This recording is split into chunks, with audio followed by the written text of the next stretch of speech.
this Good video. comedians will make you laugh. The best comedians will make you laugh at things you are not supposed to laugh at. Iconic comedians will transcend the punchlines, challenge societal norms, transgress established boundaries, and continue to share their thoughts despite an uproar of negative criticism. Dave Chappelle is an iconic comedian, but he did not get there easily. There have been numerous attempts to silence Dave, whether it was a heckler, an angry journalist, or a multi-billion-dollar organization, but Dave was never willing to compromise his integrity.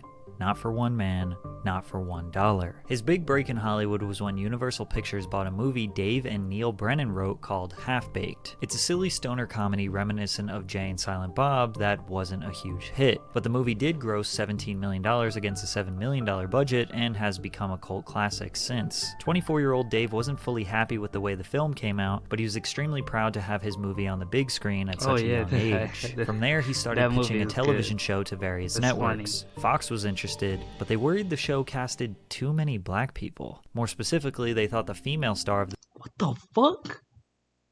The fuck you mean by that? Yo. the show wasn't funny, and they wanted Dave to recast her to a white actress. Dave simply denied, because this particular sitcom was based on his life, and he grew up in an all-black household. A few days after that meeting, Variety posted an article that claimed he was playing the race card. Dave said, "This network built itself on black viewers, and what they're saying is white people are narcissistic. They don't want to watch black people. They want to watch themselves. It tells every black artist no matter what you do, you need whites to succeed." Fox claims they were making a light suggestion to add a different perspective, a point of view that allows a larger audience to appreciate it. Most young people in the industry would just accept the request of a major corporation, but Dave was unashamed of his decision and was willing to tell the world exactly how he felt. "I felt like I was beaten up and completely degraded," he said. "It's disgusting, and it made me want to vomit." It pretty much took Dave one bad experience to know this whole Hollywood thing is overrated. To make matters worse, his father was on his deathbed. While traveling back and forth from LA to Ohio, he realized how much he loved the small town of Yellow Springs. He describes it as something so real in contrast to Hollywood's powerful illusion. Dave purchased a farm out in the town with 3,000 people because he can focus on his family and friends. He can have real, genuine interactions with people who aren't trying to gain something from him. Sadly, his father passed away at the young age of 59. William David Chappelle III was a veteran, college professor, and an organizer in the civil rights movement in Ohio. Although young Dave lost the man he would go to for all of his advice, he knew that his father would want him to stand up and speak out for what he thought was right. Dave was not going to let anyone walk all over him, because Comedy Central was about to try their best at controlling him. Dave was convinced that after his father had passed, he was done with the show business, and he was just going to do stand-up.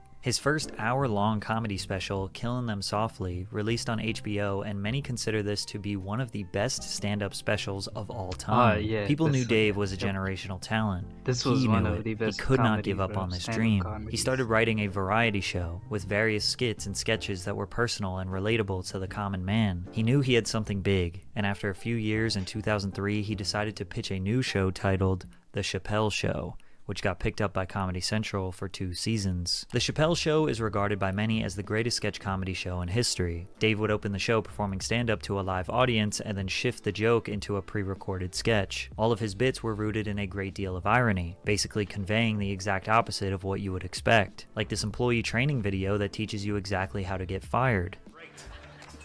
Getting to work. First of all, never show up on time. He created characters that would earn... He looks like Jordan, bro. Josh, the Rage's best friend, bro. Earned die-hard fan bases, like Tyrone Biggums, who was, well, pretty much just a crackhead, or Clayton Bigsby, the world's only black... When he plays crackhead, bro, it is the funniest shit, bro. The crackhead shit, bro. Bro, that was one of the best, parts of him. In the movie. White supremacist. Due to his blindness, he didn't know that he was actually black. Sometimes his characters were just over-exaggerated versions of real people, like Lil Jon or Rick James. I'm Rick James.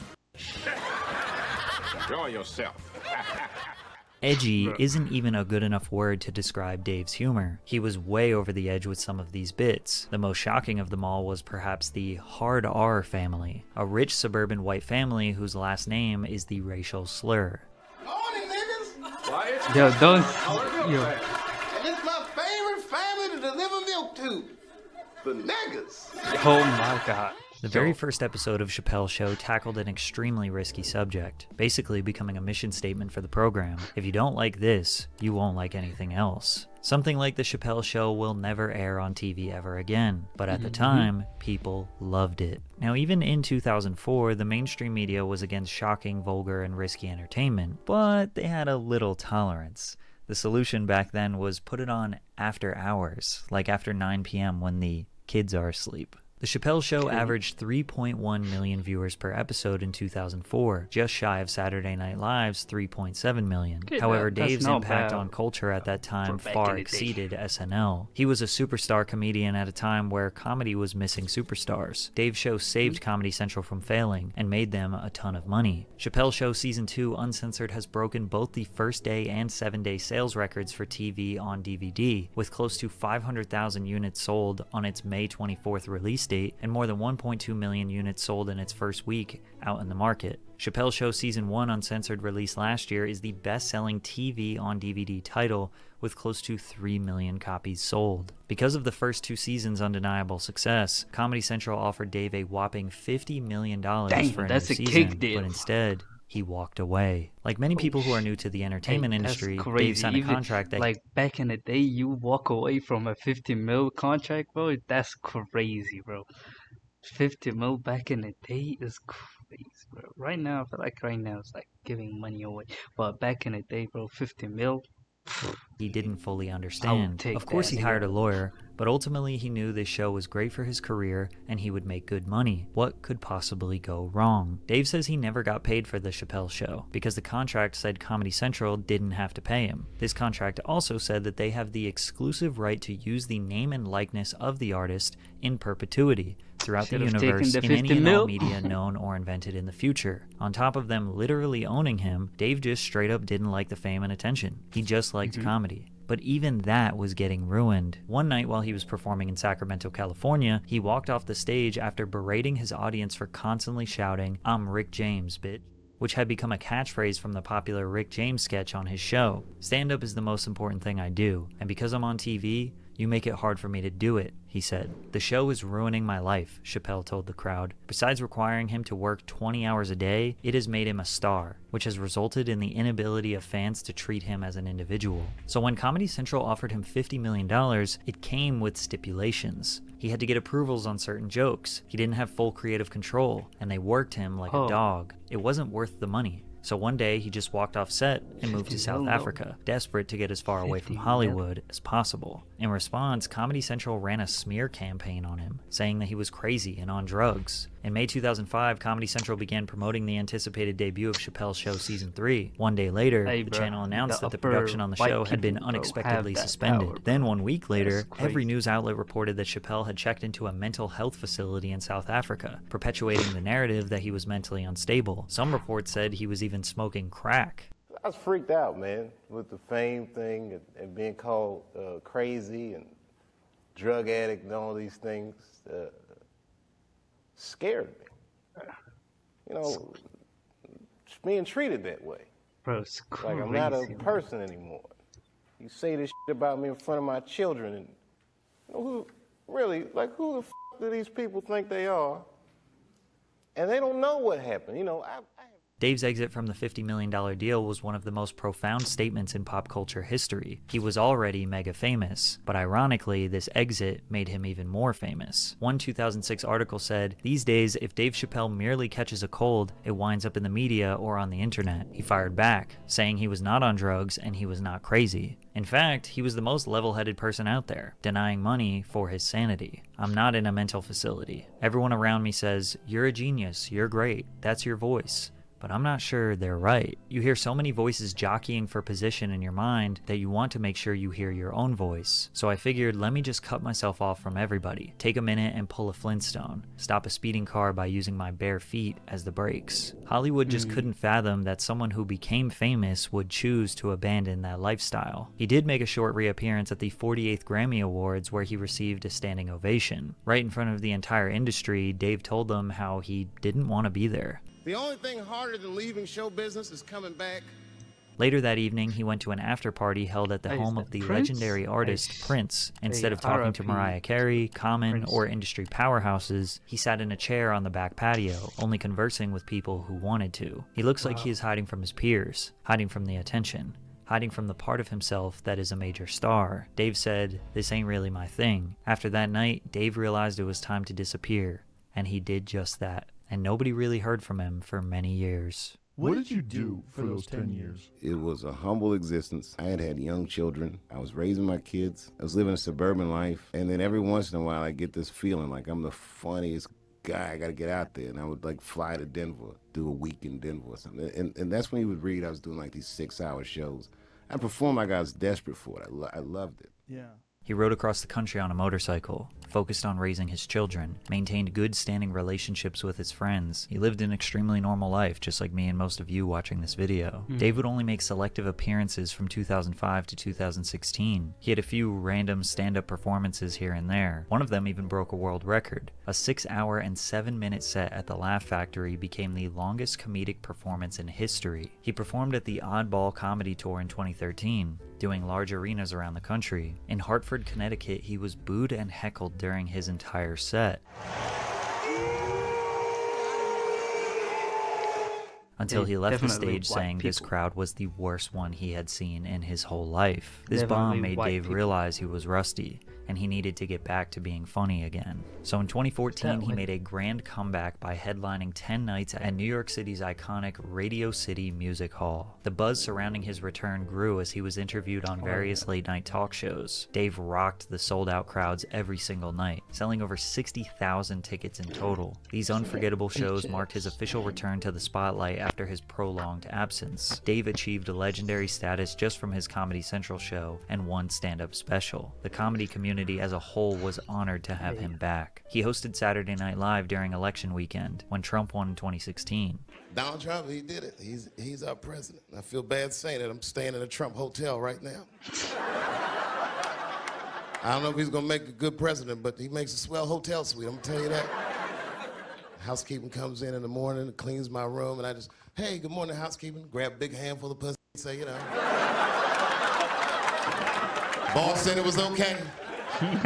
Citizens feared that the new president was going to destroy this country. Dave was skeptical, but ended his monologue with this message. I'm wishing Donald Trump luck, and I'm gonna give him a chance, and we, the historically disenfranchised, demand that he give us one too. Thank you very much. Netflix announced that they would be hosting Dave for 3 specials, in which he would be receiving $20 million for each one. In a way, this can be seen as making up for the trouble he went through with Comedy Central. The Age of Spin was released on Netflix in 2017 and was met with good reviews. Months later, while headlining at Radio City Music Hall, he made multiple jokes about the transgender community. One in specific talks about Trump banning trans people from serving in the US military, in which Dave pokes fun and says that ISIS would be horrified to see trans women storming at them. Chappelle says he doesn't understand trans people, but doesn't think that disqualifies them from being a human being that deserves a life with dignity and happiness and respect. He ended by arguing that sometimes he thinks the only reason all of us are talking about transgenders is because white men want to do it. If it was just black people and Mexicans like, hey y'all, we feel like girls inside, they'd be like, shut up, no one asked you how you felt. Dave received a lot of criticism, with many citing that it doesn't matter he is joking because they are rooted in bigotry and overgeneralizations, or they say he shouldn't joke about a topic he is uneducated on. This back and forth just perpetuated more jokes and commentary from Dave. It became a bulk of his material. You know who hates me the most? The transgender community. Despite the controversy, his comeback was receiving all the praise. In 2017, Chappelle received a Grammy Award for Best Comedy Album for his first 2 specials, The Age of Spin and Deep in the Heart of Texas. And later that year would go on to receive an Emmy Award and another Grammy for Outstanding Variety Special for Equanimity. He also won the Mark Twain Prize for American Humor, but it was in 2019 where the backlash reached new heights. Sticks and Stones released on Netflix in 2019, and Dave didn't hold back on this one. Me Too, gun control, opioid was crisis, cancel crazy. culture, and of course, the transgender community. He covered every hot-button topic in one special. Sticks and Stones marks a shift. This performance felt way more like a piece of social commentary rather than stand-up comedy, at least in the first half. Now, I think this goes without saying, but comedy is extremely nuanced. Cherry-picking clips and bits can often remove the necessary context that sells a joke. NBC said that today's context-free Twitter culture is preventing Dave from thriving. You're either fighting President Donald Trump or you're a MAGA apologist. You're either believe all women or you're anti-Me Too, and that black and white world is not one in which Dave Chappelle has ever operated, particularly now. Many people read headlines and tweets, then form opinions without actually digesting the material. However, even those who did fully digest the special still were not impressed. Sticks and Stones registers as a temper tantrum, the product of a man who wants it all: money, fame, influence, without much having to answer to anyone. Forbes chimed in with, Dave Chappelle's Sticks and Stones tries too hard to offend. Comedians have always made jokes about current societal standards and political climates. Discussing societal issues mixed in with quips and bits make their performances relatable, but not too serious. Dave and many people in defense of comedy argue that nothing is off limits when it comes to jokes, but opposers pick and choose what is allowed to be joked about. At this point, we're re-entering a familiar cycle. Chappelle releases a special on Netflix, he says something incendiary, it's quoted back to him in a headline, and Chappelle reacts to the criticism in another Netflix special. But this isn't necessarily a bad thing. A comedian is not absolved from criticism, and critics don't have to think someone is crazy that stand-up comedians right now has to watch what they say, bro. Like, I wish we can just let stand-up comedians say whatever they want to say. funny. This cycle is a product of free speech, and any sane human understands both sides are allowed and should speak their mind. One person who knows that the most is Dave Chappelle, who boycotted his own show because he felt like it. In 2020, Viacom, the owner of The Chappelle Show, licensed the show to Netflix and HBO Max without providing Dave with any compensation and without making him aware of the deal. He was aware that it was legal in the court of law, as it was stated in the contract he signed during the show's initial negotiations, but he saw the move as unethical. In a video released by Dave titled Unforgiven, he would ask his fans to boycott the show on HBO until he was paid, citing the ethical obligations of Viacom to pay him what he was owed. Since he had such a good relationship with Netflix, he was furious they did this to him because of how badly Comedy Central treated him. So you know what I did? I called them and I told them that this makes me feel bad. And do you want to know what they did? They agreed that they would take it off their platform just so I could feel better. That's why I with Netflix. Dave and his fans praised Netflix for removing the show based on his feelings, but they were shocked when members of the trans community tried to get Dave's special removed because he hurt their feelings. The close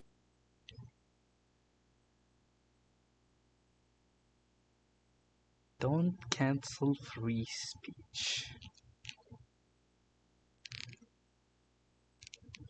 trans community tried to get Dave's special removed because he hurt their feelings. The closer was his 2021 Netflix special where he again made jokes about hurt their feelings.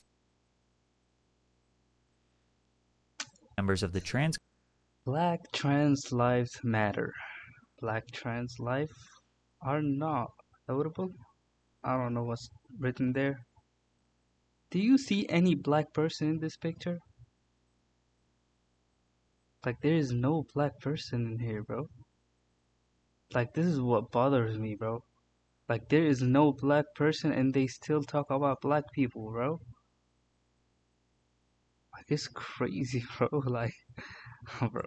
community tried to get Dave's special removed because he hurt their feelings. The closer was his 2021 Netflix special where he again made jokes about trans people, as well as anti-gay jokes and defending TERFs. He stated in the special that gender is a fact. In the special's closing moments, he tells a story about his friend Daphne Dorman, who was a trans woman and stand-up comedian, that defended Dave from criticism in his previous special, Sticks and Stones. Punching down requires you to consider yourself superior to another group. Dave Chappelle doesn't consider himself better than me in in any way. He isn't punching up or punching down. He's punching lines. That's his job, and he's a master of his craft. Dave claimed that Daphne Dorman received so much hate from her own community that she died by suicide 6 days after the special. Right-wing media went into a frenzy saying the trans community are hypocrites and will destroy their own people. However, there's little evidence that supports Daphne's expiration has anything to do with hate. Back in 2019, that tweet had just 12 replies. Another tweet supporting Chappelle had 9. The Instagram post in which she declared her friendship with Chappelle doesn't have any critical replies. Comments on her Facebook post announcing that she was opening for Chappelle are uniformly positive. So are the ones on Reddit after she posted about it there. She doesn't appear to have said anything on Twitter or Facebook about receiving abuse. Her suicide note doesn't mention bullying, nor do any of the obituaries written after her death. Because of this, many people thought Dave was using someone's death to his own benefit, and the trans community were tired of Dave. Netflix employees interpreted the closer as hate speech, and 65 employees participated in a walkout in protest of the company. The protest garnered a lot of support online. However, it was generally unsuccessful because Netflix has stood behind Dave, kept his specials up, and continued to work with him in the future. Then things escalated to physical violence against Dave. Make some noise for hip-hop Oh yeah, history. this one.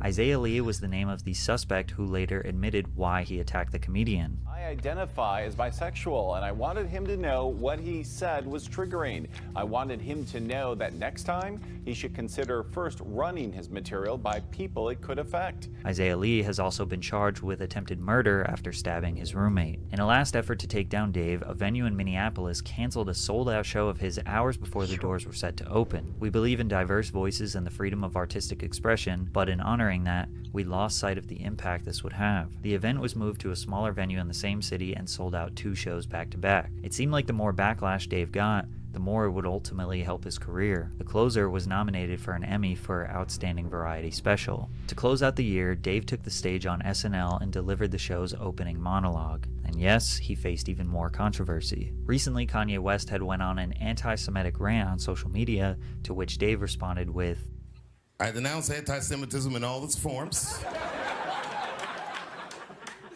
And I stand with my friends in the Jewish community. And that, Kanye, is how you buy yourself some time. You know, the rules of perception. If they're black, then it's a gang. If they're Italian, it's a mob. But if they're Jewish, it's a coincidence, and you should never speak about it.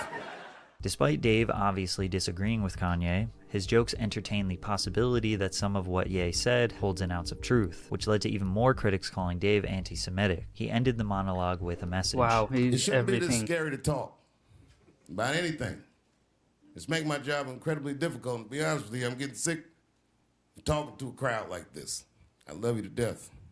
And I thank you for your support. And I hope they don't take anything away from me. Whoever they are. Some people think that Dave's legacy has been tainted by hardcore transphobia, or trying too hard to be controversial. Even though his comedy has always towed the line as to what is socially acceptable, Dave has benefited greatly from free speech. He has gained hundreds of millions of dollars and die-hard fans around the world, so it's only fair if his opposition can also speak up and voice their opinions and disagreements with his performances. All attempts to silence Dave have been proven unsuccessful, because no matter what, he will always get right back on that stage and speak his mind. Yes, sir. Again, shout out Patrick CC for the bit. Hey, shout out Patrick CC for it.